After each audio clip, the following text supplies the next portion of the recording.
വിശുദ്ധ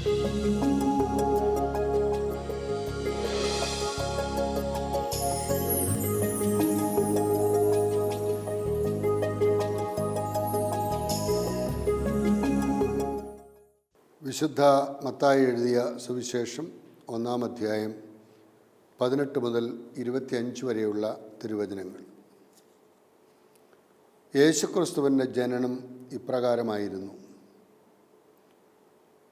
അവൻ്റെ മാതാവായ മറിയവും ജോസഫും തമ്മിലുള്ള വിവാഹ നിശ്ചയം കഴിഞ്ഞിരിക്കെ അവർ സഹവസിക്കുന്നതിന് മുമ്പ് അവൾ പരിശുദ്ധാത്മാവിനാൽ ഗർഭിണിയായി കാണപ്പെട്ടു.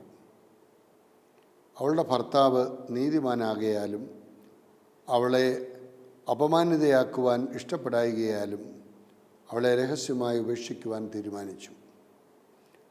അവൻ ഇതേക്കുറിച്ച് ആലോചിച്ചുകൊണ്ടിരിക്കെ കർത്താവിൻ്റെ ദൂതൻ സ്വപ്നത്തിൽ പ്രത്യക്ഷപ്പെട്ട് അവനോട് പറഞ്ഞു, ദാവീദിൻ്റെ പുത്രനായ ജോസഫ്, മറിയത്തെ ഭാര്യയായി സ്വീകരിക്കുവാൻ ശങ്കിക്കേണ്ട. അവൾ ഗർഭം ധരിച്ചിരിക്കുന്നത് പരിശുദ്ധാത്മാവിൽ നിന്നാണ്. അവളൊരു പുത്രനെ പ്രസവിക്കും. നീ അവന് യേശു എന്ന് പേരിടണം. എന്നാൽ അവൻ തൻ്റെ ജനത്തെ അവരുടെ പാപങ്ങളിൽ നിന്ന് മോചിപ്പിക്കും. കന്യക ഗർഭം ധരിച്ച് ഒരു പുത്രനെ പ്രസവിക്കും. ദൈവം നമ്മോടുകൂടെ എന്നർത്ഥമുള്ള ഇമ്മാനുവേൽ എന്നവൻ വിളിക്കപ്പെടും എന്ന് കർത്താവ് പ്രവാചകൻ മുഖേന അരുളി ചെയ്തത് പൂർത്തിയാകുവാൻ വേണ്ടിയാണ് ഇതെല്ലാം സംഭവിച്ചത്. ജോസഫ് നിദ്രയിൽ നിന്ന് ഉണർന്ന് കർത്താവിൻ്റെ ദൂതൻ കൽപ്പിച്ചതുപോലെ പ്രവർത്തിച്ചു. അവൻ തൻ്റെ ഭാര്യയെ സ്വീകരിച്ചു. പുത്രനെ പ്രസവിക്കുന്നതുവരെ അവളെ അവൻ അറിഞ്ഞില്ല. അവൻ ശിശുവിന് യേശു എന്ന് പേരിട്ടു. മിശിഹായിൽ പ്രിയ സഹോദരി സഹോദരന്മാരെ, ജോസഫിനുണ്ടായ ദർശനമാണ് ഇപ്പോൾ നാം വായിച്ചു കേട്ട സുവിശേഷ ഭാഗം. മത്തായിയുടെ സുവിശേഷം 1-ാം അധ്യായം 18 മുതൽ 25 വരെയുള്ള തിരുവചനങ്ങൾ. ജോസഫ് ജീവശാസ്ത്രപ്രകാരം യേശുവിൻ്റെ പിതാവായി. യേശുവിൻ്റെ വളർത്തുപിതാവ് എന്ന് അറിയപ്പെടുന്നു. മറിയം ഗർഭം ധരിച്ചത് ജോസഫുമായുള്ള സഹവാസത്താലല്ല. മറിയം ഗർഭം ധരിച്ചിരിക്കുന്നത് പരിശുദ്ധാത്മാവിൽ നിന്നാണെന്ന് മത്തായിയുടെ സുവിശേഷം 1-ാം അധ്യായം 18-ാം വാക്യം നമ്മെ ഓർമ്മിപ്പിക്കുന്നു. ജോസഫ് മറിയത്തെ തൻ്റെ ഭവനത്തിൽ സ്വീകരിക്കുകയും അവളിൽ നിന്ന് ജനിച്ച ശിശുവിന് യേശു എന്ന പേരിടുകയും വേണം എന്നാണ് ദർശനത്തിൽ ദൈവത്തിൻ്റെ ദൂതൻ ജോസഫിനെ അറിയിക്കുന്നത്. കാരണം അവൻ തൻ്റെ ജനത്തെ അവരുടെ പാപങ്ങളിൽ നിന്ന് മോചിപ്പിക്കും. യേശു ഒരു വിമോചകനായിട്ടാണ് കടന്നു വരുവാൻ പോകുന്നത് എന്ന് ദൂതൻ്റെ സന്ദേശത്തിൽ നിന്നും വ്യക്തമാണ്. യേശുവിൻ്റെ വിമോചന പ്രക്രിയ രാഷ്ട്രീയ തലത്തിലല്ല, പിന്നെയോ ആത്മീയ തലത്തിലാണ് നാം കാണേണ്ടത്. പാപത്തിൽ നിന്നുള്ള മോചനമാണ് യേശു നടപ്പിലാക്കുന്നത്. അതിനുവേണ്ടിയുള്ള ഒരു വിമോചകനായിട്ട് പാപത്തിൽ നിന്നും ജനത്തെ മോചിപ്പിച്ച് ദൈവവുമായും മനുഷ്യരുമായും മനസാക്ഷിയുമായും ഈ പ്രപഞ്ചവുമായും ഐക്യപ്പെടുത്തുന്ന ഒരു പ്രക്രിയയ്ക്ക് വേണ്ടിയാണ് അവിടുന്ന് കടന്നു വന്നത്. യേശു എന്ന പേര് നൽകുന്നത് വഴി ജോസഫ് നിയമപരമായി മറിയത്തിൻ്റെ ഭർത്താവായി, അങ്ങനെ യേശുവിൻ്റെ വളർത്തുപിതാവായി മാറുകയാണ്. ദൈവദൂതൻ ജോസഫിനെ അഭിസംബോധന ചെയ്യുന്നത് ദാവീദിൻ്റെ പുത്രനായ ജോസഫ് എന്നാണ്. മത്തായിയുടെ സുവിശേഷം 1-ാം അധ്യായം 20-ാം വാക്യത്തിൽ ദാവീദിൻ്റെ പുത്രനായ ജോസഫ് ഇതിനെ ഭാര്യയായ മറിയത്തെ സ്വീകരിക്കാൻ ശങ്കിക്കേണ്ട. അപ്പോൾ ദാവീദിൻ്റെ പുത്രൻ, ആ ഗോത്രത്തിൽ നിന്നും വന്നവനാണ് ജോസഫ്. അതുകൊണ്ട് തന്നെയാണ് യേശുവും ദാവീദിൻ്റെ പുത്രനാകുന്നത്. ദാവീദിൻ്റെ പുത്ര, ഞങ്ങളിൽ കനിയണമേ എന്ന് യേശുവിനെ അഭിസംബോധന ചെയ്യുന്നത് നമുക്കറിയാം. അപ്പോൾ എങ്ങനെയാണ് യേശുക്രിസ്തു ദാവീദിൻ്റെ പുത്രനായിട്ട് മാറുന്നത് എന്ന് നോക്കുമ്പോൾ തൻ്റെ വളർത്തുപിതാവായ ജോസഫ് ദാവീദിൻ്റെ ഗോത്രത്തിൽപ്പെട്ടവനായിരുന്നു. അതുകൊണ്ടാണ് ദാവീദിൻ്റെ പുത്രനായ ജോസഫ് എന്ന് അഭിസംബോധന ചെയ്യുന്നത്. യേശുക്രിസ്തുവിന് ആ പേര് നൽകുമ്പോൾ യേശുക്രിസ്തുവിൻ്റെ പിതാവായിട്ട് മറ്റുള്ളവർ ജോസഫിനെ കാണുമ്പോഴും ജോസഫ് വളർത്തുപിതാവായിട്ടാണ് അവിടെ കാണപ്പെടുന്നത്. യേശുവിൻ്റെ കന്യകാ ജനനത്തെക്കുറിച്ച് യഹൂദരുടെ ഇടയിൽ ചിന്താക്കുഴപ്പമുണ്ടായിരുന്നു. ഇവന് ഈ ജ്ഞാനവും ശക്തിയും എവിടെ നിന്നാണ്? ഇവനാ തച്ചൻ്റെ മകനല്ലേ? ഇവൻ്റെ അമ്മ മറിയമല്ലേ? എന്നൊക്കെ ചോദിക്കുമ്പോൾ യേശുവിൻ്റെ കന്യകാ ജനനത്തെക്കുറിച്ച് ആദിമ ക്രൈസ്തവ സമൂഹത്തിൽ ഉറച്ച വിശ്വാസമുണ്ടായിരുന്നു എന്ന് വരികിലും മറ്റുള്ളവർക്ക് അതൊരു ചോദ്യചിഹ്നമായി നിലകൊണ്ടിരുന്നു. ദൈവിക വെളിപാടിൻ്റെ അടിസ്ഥാനത്തിലാണ് ഈ കാര്യം ആദ്യ ക്രൈസ്തവരുടെ വിശ്വാസഭാഗമായി മാറിയത്. മറിയം ഗർഭം ധരിച്ചിരിക്കുന്നത് പരിശുദ്ധാത്മാവിൽ നിന്നാണ്. മറിയത്തിൻ്റെ കന്യകാ മാതൃത്വത്തെ ഈ രഹസ്യം വെളിപ്പെടുത്തിയത് ദൈവദൂതനാണ് ജോസഫിന് വെളിപ്പെടുത്തി കൊടുക്കുന്നത്. എന്നാൽ പ്രവാചകൻ മുഖേന ദൈവം ഇക്കാര്യം മുൻകൂട്ടി അറിയിച്ചിരുന്നു. കന്യക ഗർഭം ധരിച്ച് ഒരു പുത്രനെ പ്രസവിക്കും, ദൈവം നമ്മോടുകൂടി എന്നർത്ഥമുള്ള ഇമ്മാനുവേൽ എന്നവൻ വിളിക്കപ്പെടും. യേശയ്യാ പ്രവാചകൻ്റെ പുസ്തകം 7-ാം അധ്യായം 14-ാം വാക്യത്തിൻ്റെ പൂർത്തീകരണമാണ് ഇവിടെ നാം കാണുന്നത്. ഇമ്മാനുവേൽ എന്ന പേര് മനുഷ്യാവതാര രഹസ്യത്തിൻ്റെ അന്തസത്ത നമുക്ക് വെളിപ്പെടുത്തി തരികയാണ്.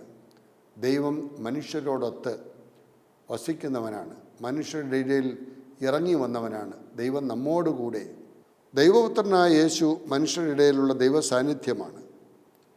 ദൈവപുത്രനായ അവിടുന്ന് പരിപൂർണ മനുഷ്യനായി മറിയത്തിൽ നിന്ന് ജനിച്ചു.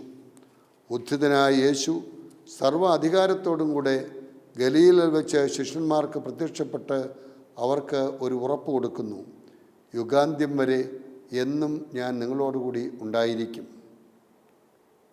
ഇമ്മാനുവേൽ എന്ന് യേശു വിളിക്കപ്പെടുന്നതിൻ്റെ പൂർണ്ണമായ അർത്ഥം ഇതാണ്. രഹസ്യങ്ങൾ വെളിപ്പെട്ടപ്പോൾ ജോസഫ് ദൈവദൂതൻ കൽപ്പിച്ചതുപോലെ പ്രവർത്തിച്ചു. അവൻ തൻ്റെ ഭാര്യയെ സ്വീകരിച്ചു. മറിയത്തിൻ്റെ വിശ്വസ്തതയെ പരസ്യമായി ചോദ്യം ചെയ്യാതെ അവളെ രഹസ്യമായി ഉപേക്ഷിക്കുക എന്നുള്ള നീതിമാനായ ജോസഫിൻ്റെ ജീവിതത്തിലേക്ക് ദൈവം കടന്നു വരികയാണ്. ജോസഫിനെ സംബന്ധിച്ചിടത്തോളം മറിയത്തെ ഭാര്യയായി സ്വീകരിക്കുവാൻ ശങ്കിക്കുന്ന ഒരു പശ്ചാത്തലത്തിൽ അവളെ പരസ്യമായി ഉപേക്ഷിച്ചാൽ ജനം കല്ലെറിഞ്ഞു കൊല്ലും. അത് വരാതിരിക്കുവാൻ അവളെ രഹസ്യമായി ഉപേക്ഷിക്കുക എന്നുള്ള ഒരു ചിന്തയോടുകൂടി ആയിരിക്കുമ്പോഴാണ് ദൈവം ജോസഫിൻ്റെ ജീവിതത്തിലേക്ക് കടന്നു വരുന്നത്. നീതിമാനായ ജോസഫിനെ യേശുവിൻ്റെ വളർത്തുപിതാവായി നിയോഗിക്കുന്നു. പരിശുദ്ധ കന്യകമറിയത്തിൻ്റെ ഭർത്താവും മിശിഹായുടെ വളർത്തുപിതാവും ദാവീദ് വംശജനുമായ ജോസഫ് ഈശോയുടെ ജനന സമയത്ത് 8-ാം ദിവസം മോശയുടെ നിയമമനുസരിച്ച് കർമാനുഷ്ഠാന വിധികൾക്കായി ഈശോയെ ദേവാലയത്തിൽ സമർപ്പിച്ചപ്പോഴും ജോസഫ് കൂടെ ഉണ്ടായിരുന്നു. ഹെറോദേസിൻ്റെ വധഭീഷണി മൂലം തിരുക്കുടുംബത്തെ ഈജിപ്തിലേക്ക് നയിച്ചത് ജോസഫാണ്. ഹെറോദേസിൻ്റെ മരണശേഷം ദൈവത്തിൻ്റെ ദൂതൻ അരുളി ചെയ്തതുപോലെ സകുടുംബം ഗലീലയിലേക്ക് നസറത്തിൻ്റെ പട്ടണത്തിലേക്ക് ആ കുഞ്ഞിനെയും അമ്മയും കൂട്ടിക്കൊണ്ടുവന്ന് സംരക്ഷിക്കുവാൻ പരിപാലിക്കുവാൻ അദ്ദേഹം നടത്തുന്ന പരിശ്രമം. 12-ാമത്തെ വയസ്സിൽ ഈശോയെ കാണാതായപ്പോൾ ദേവാലയത്തിൽ പെരുന്നാളിന് പോകുമ്പോൾ കാണാതായപ്പോൾ യൗസേപ്പും മാതാവും ഉത്കണ്ഠയോടെ അന്വേഷിക്കുകയും കണ്ടെത്തുകയും ചെയ്യുന്നതായിട്ട് നമുക്ക് കാണാൻ കഴിയും. ജോസഫ് നീതിമാനായിരുന്നു. തൻ്റെ നീതി എന്തിലാണ് അടങ്ങിയിരിക്കുന്നതെന്ന് വ്യക്തമാക്കുന്ന ഒരു സംഭവമാണ് യൗസേപ്പിൻ്റെ ദർശനം. മറിയം പരിശുദ്ധാത്മാവിനാൽ ഗർഭവതിയായപ്പോൾ അവളെ സംബന്ധിച്ചുള്ള ദൈവഹിതം മറിച്ചാണെന്ന്, ഇനി അവളോടൊപ്പം താമസിക്കുന്നത് യുക്തമല്ലെന്ന് ജോസഫ് ചിന്തിക്കുകയാണ്. ഒരു വശത്ത് മറിയത്തോടുള്ള ജോസഫിൻ്റെ സ്നേഹവും അവളെ വിട്ടുപിരിയാനുള്ള വേദനയും, മറുവശത്ത് ദൈവഹിതത്തിന് അവളെ വിട്ടുകൊടുക്കുവാനുള്ള സന്നദ്ധതയും നാം അവിടെ കാണുകയാണ്. ഇങ്ങനെ ഒരു ധർമ്മസങ്കടത്തിലായിരുന്നു ജോസഫ് ദൈവഹിതം വെളിപ്പെടുത്തുകയായിരുന്നു. സ്വപ്നത്തിൽ അവളെ വിട്ടുപിരിയേണ്ടതില്ലെന്നും അവളെ സ്വന്തം ഭാര്യയായി സ്വീകരിച്ച് അവളിൽ നിന്നും ജനിക്കുന്ന ശിശുവിൻ്റെ പിതാവിൻ്റെ സ്ഥാനം ഏറ്റെടുക്കണമെന്നും ദൈവം അറിയിച്ചപ്പോൾ ജോസഫിന് ആശ്വാസമായി. പ്രതിസന്ധികളുടെ മധ്യത്തിൽ സ്വന്തം ഇഷ്ടമനുസരിച്ചല്ല, എന്താണ് ദൈവം ആവശ്യപ്പെടുന്നതെന്ന് ദൈവദൂതനിലൂടെ മനസ്സിലാക്കി കഴിഞ്ഞപ്പോൾ ജോസഫിന് ആശ്വാസമാവുകയാണ്. എന്ത് ത്യാഗം സഹിച്ചും ദൈവഹിതം നിറവേറ്റുവാൻ സന്നദ്ധനായി ജോസഫിൻ്റെ നീതി എടുത്തു പറയേണ്ട ഒന്നായിട്ട് കാണുകയാണ്. ആ നീതിമാനായ മനുഷ്യൻ എന്ത് ത്യാഗം സഹിച്ചും ദൈവഹിതം നിറവേറ്റുവാൻ സന്നദ്ധനായി മുൻപോട്ട് വരികയാണ്. നീതിമാനായ നോഹയെപ്പോലെയും നീതിനിഷ്ഠനായ ജോബിനെപ്പോലെയും നീതിമാനായ സ്നാപയോഹന്നാനെപ്പോലെയും ദൈവഹിതം നിറവേറ്റുകയും ദൈവത്തിൻ്റെ നീതി അന്വേഷിക്കുകയും അങ്ങനെ നീതിമാന്മാരുടെ ഗണത്തിലേക്ക് പ്രവേശിക്കുകയും ചെയ്യുവാനുള്ള ഭാഗ്യമാണ് അദ്ദേഹത്തിന് സിദ്ധിച്ചത്. ജോസഫ് ഉണ്ണീശോയ്ക്ക് സംരക്ഷണം നൽകുന്നു, രക്ഷകൻ്റെ അമ്മയ്ക്ക് പരിരക്ഷണം നൽകുന്നു. ഇവ രണ്ടും ജോസഫ് വിശ്വസ്തമായി നിറവേറ്റുന്നു. ഈശോയെ സംരക്ഷിക്കുക. കാലിത്തൊഴുത്ത് മുതൽ കാൽവരി വരെ ഉള്ള യേശുവിൻ്റെ ജീവിതത്തിൽ ജോസഫ് അവസാന ഘട്ടം വരെ ഇല്ല എങ്കിലും ജീവിച്ചിരുന്ന കാലഘട്ടം വരെ യേശുവിന് പരിപൂർണമായ സംരക്ഷണം നൽകി രക്ഷകൻ്റെ അമ്മയായ പരിശുദ്ധ മറിയത്തിന് പരിരക്ഷണം നൽകി. തിരുക്കുടുംബത്തിനു വേണ്ടി ജീവിച്ച ഒരു സർവസംഘ പരിത്യാഗിയാണ് നമ്മൾ ജോസഫിൽ കാണുന്നത്. അതായിരുന്നു അദ്ദേഹത്തിനെ ഏൽപ്പിച്ച ദൗത്യം, ആ കുടുംബത്തെ സംരക്ഷിക്കുക. സ്വയം വിസ്മരിക്കുന്ന നീതിമാനായതുകൊണ്ടാണ് ജോസഫിന് ഇത് സാധിച്ചത്. തൻ്റെ കാര്യം, തൻ്റെ അഭിമാനം, തൻ്റെ നേട്ടം ഇവയൊക്കെ ആഗ്രഹിക്കുന്ന ഒരു വ്യക്തിക്ക് അത് സാധ്യമല്ല. ദൈവ ഇഷ്ടം മനസ്സിലാക്കി അതിന് വിധേയപ്പെട്ടുകൊണ്ട് തൻ്റെ കടമകൾ നിറവേറ്റിക്കൊണ്ട് പോകുന്ന ഒരു വ്യക്തി തൻ്റെ അവകാശങ്ങൾ സ്ഥാപിച്ചു കിട്ടുകയല്ല, മറിച്ച് തനിക്ക് എങ്ങനെയൊക്കെ മറ്റുള്ളവർക്ക് പ്രയോജനമുണ്ടാക്കുവാൻ സാധിക്കും എന്ന് ചിന്തിച്ച് മറ്റുള്ളവർക്ക് വേണ്ടി ജീവിക്കുന്ന ഒരു ജോസഫിനെയാണ് നാം അവിടെ കാണുന്നത്. പൂർണ്ണ ഗർഭിണിയായ മറിയത്തിന് സംരക്ഷണം നൽകുവാൻ വേണ്ടി പ്രസവിക്കുവാൻ ഉള്ള ഒരു ഇടം അന്വേഷിക്കുന്ന ജോസഫ് ബേത്ലഹേമിലെ ഓരോ വാതുക്കലും വന്ന് നിസ്സഹായനായി മുട്ടുന്ന ജോസഫ് മനസ്സുമടുക്കാതെ വരുംവരായികകൾ ചിന്തിക്കാതെ ഓരോ കഥകളും മുട്ടുന്ന ആർദ്രതയുള്ള കുടുംബനാഥൻ. സമയവും ഊർജവും വിഭവശേഷിയും ഒന്നിനു പിറകെ ഒന്നായി ദൈവപദ്ധതിക്ക് വിട്ടുകൊടുക്കുന്ന ജോസഫിൻ്റെ ജീവിതം സമർപ്പിത ജീവിതത്തിന് ഒരു വലിയ മാതൃകയാണ്. ദൈവത്തിൽ തന്നെ സമർപ്പിച്ചുകൊണ്ട് ദൈവം നോക്കിക്കൊള്ളും എന്നുള്ള ശുഭാപ്തി വിശ്വാസത്തിൽ തന്നെയും തൻ്റെ കുടുംബാംഗങ്ങളെയും പരിപൂർണമായി സമർപ്പിക്കുന്ന ഒരു വ്യക്തി. എളിമയുടെ ദിവ്യശിശുവിന് ജന്മം നൽകുവാൻ ബേത്ലഹേമിലെ കാലിത്തൊഴുത്തിൽ ഇടമില്ലായിരുന്നു. എന്നാൽ ശിശുവിൻ്റെ ജനനത്തെക്കുറിച്ച് പറയുന്ന ആ പശ്ചാത്തലത്തിൽ ജോസഫ് നീതിമാനാകിയാലും അവളെ അപമാനിതയാക്കുവാൻ ഇഷ്ടപ്പെടായികയാലും അവളെ രഹസ്യമായി ഉപേക്ഷിക്കുവാൻ തീരുമാനിക്കുകയാണ്. പ്രിയ സഹോദരങ്ങളെ, മനുഷ്യ ജീവിതത്തിൽ പ്രതിസന്ധികളിലൂടെയൊക്കെ കടന്നു പോകുമ്പോൾ, നമ്മൾ ഉദ്ദേശിക്കുന്നത് പോലെ കാര്യങ്ങൾ നടക്കാതെ വരുമ്പോൾ, കുടുംബജീവിതത്തിലെ ഇന്ന് വിവാഹമോചന കേസുകളും പ്രശ്നങ്ങളും ഒക്കെയായിട്ട് കുടുംബം തകരുന്ന സാഹചര്യത്തിൽ കുഞ്ഞുങ്ങളെ കാര്യങ്ങളെക്കുറിച്ച് ഒരാകുലതയും ഇല്ലാതെ തൻ്റെ കാര്യം എന്ന് മാത്രം ചിന്തിച്ചുകൊണ്ട് കുടുംബ വഴക്കുകൾ ഉണ്ടാക്കി കുടുംബ ബന്ധങ്ങൾ വേർപെടുത്തി ജീവിക്കുന്ന ആളുകൾ ഇന്ന് നമ്മുടെ സമൂഹത്തിൽ വർദ്ധിച്ചു വരികയാണ്. വിവാഹമോചന കേസുകളുടെ എണ്ണം വർദ്ധിക്കുകയാണ്. തെറ്റിദ്ധാരണകളിലൂടെ മനുഷ്യൻ നീങ്ങിക്കൊണ്ടിരിക്കുന്ന ഒരു പശ്ചാത്തലം. സംശയരോഗികളുടെ എണ്ണം വർദ്ധിക്കുന്നു.